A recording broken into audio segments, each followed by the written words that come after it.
how much of effort is it taking to change organizational culture and tradition to get the institutions acting in more ways similar to what it is that you're saying students need in order to be successful?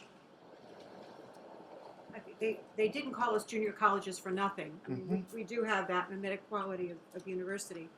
But as Tom writes, curriculum, the structure, the traditional structure is very difficult to change. We've gone at it in a different way, which is to have our faculty lead that conversation and that change. And I think that the newer faculty are more open to it. We're at about 56% full-time instruction. And we hope to be better. Many of our new faculty are still on that reassigned time. But that to me is important. And we've all talked as colleagues about the need for consistency, even using adjuncts. We've very much involved our adjuncts in every opportunity for faculty development.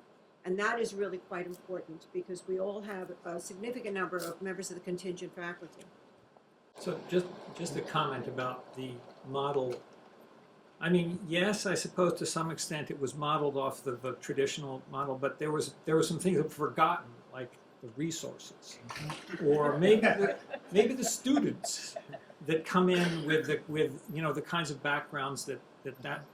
I mean, it's one thing for a student who has been sort of marinated in a college-going culture for their entire life to be presented with with a bunch of options and asked to choose their major by their junior year. I mean, actually, I think that that elite selective colleges are in fact much more structured than we think they are, and they have a lot more assistance that's provided to those students. I mean, if at Columbia, if you get a C, the professor gets a visit from an advisor about what's going on with this student getting a C. So I don't think that in some sense, the sort of, we get some of the weaknesses of the traditional structure without a lot of the benefits and strengths that would come with more resources and a different type of student. So I mean, when you think about, if your idea is that students are going to take 2 years to kind of figure out what they're going to do, that's all they are at a community college. And so, in fact, what you get are these unorganized general education programs. I mean, I know a college where you get 60 credits of anything, and you'll get a degree. That lets them get their financial aid, but I'm not sure that that's doing them a very good service to, giving them something that's really going to be useful and that will transfer. So I think that I think that idea that isn't that what we're doing with these other students, and why do we want something different from community colleges, is sort of distorted in a variety of ways and isn't really either an accurate picture of what the situation is or a very good roadmap for moving forward. And Tom, in your book, you in fact say that it's likely that to provide the services that we're talking about here today, that really will benefit the types of students who are finding their ways into our institutions, are likely to cost more.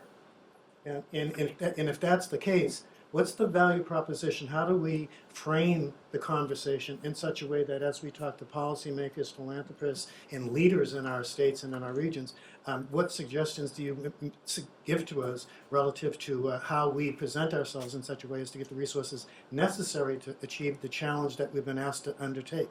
Now, I do think that it's reasonable to say that if we're going to get better outcomes, we may need to invest more money. And I think that Donna could give the example of ASAP, which is it's more costly per enrollment, but it's cheaper per outcome. So I think there's one way to, and this is a way to talk about to talk about this with legislators or the public, which is to say that if you're going to focus on cost per enrollment, what you're going to get is more adjuncts, they're cheaper, bigger classes, we've been shown that's certainly not something the community colleges want, and people are going to go to online education because they think it's cheaper, and perhaps you would disagree, but I think high quality online education isn't a way to get cheap education. So emphasize enrollments and you get 3 types of reforms that actually lead to worse student outcomes. I think the ASAP example is, they've shown they've been much more effective. The cost per completion goes down that means they get more resources. So I think, both the kind of moral argument or the economic argument that we need to have a stronger educated workforce to be successful, and then the kind of efficiency argument, which says that maybe this is going to cost more per enrollment, but it's going to be cheaper for the outcomes that we want.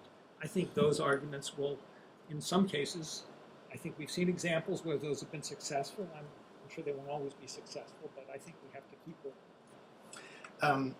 I just one more thing. I don't think we don't really have the luxury of continuing to do what we've done in the past. Because not only is there more fiscal constraint, but there are other things about, I think, the requirements for being in a program that will give your students eligibility for Pell are going to go up. So it's going to be more difficult to define. I don't think the future of here's a 60 credit program, any credit is going to allow those students to be eligible for Pell. So I think all of those, the increasing cost of college, the increasing political situation, those make it imperative, I think, that we have the kind of reforms that's going to significantly improve the outcomes of